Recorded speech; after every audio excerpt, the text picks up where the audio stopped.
Alors, je suis étalonneur dans une boîte de post-production. J'ai fait une formation d'audiovisuel pour les personnes handicapées et les personnes déscolarisées.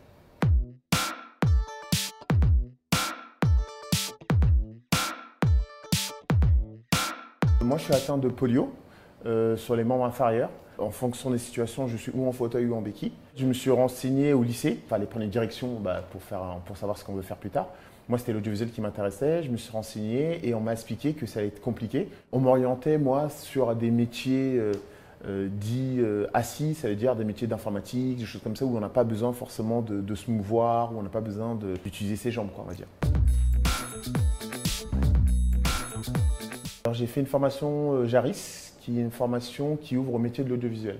Il essaie de mélanger vraiment l'handicap et le métier de l'audiovisuel, faire que tout ça soit en symbiose. Quand tu as installé ta caméra, tous les termes que tu employais, c'est les termes qui me parlent, parce que faire la bulle, faire les zébras, faire les blancs, tous ces genres de choses, c'est des choses qui nous apprennent. Et de ça, faire la bulle avec le fauteuil, c'est peut-être pas forcément facile, donc on essaie de trouver des solutions, on dit voilà, on va mettre les pieds comme ci, on va faire ça, on va faire comme ça, ou on va compenser.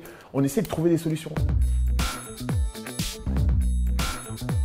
J'ai fait 3 mois après en stage dans une boîte de post-production. J'ai été embauché dans la foulée en CDI directement. Sans JARIS, je ne serais pas où j'en suis aujourd'hui. C'est signé, c'est acté, c'est pas possible. Je pense que des personnes qui semblent à peu près foutues dans tous les sens du terme ne le sont pas et loin de là.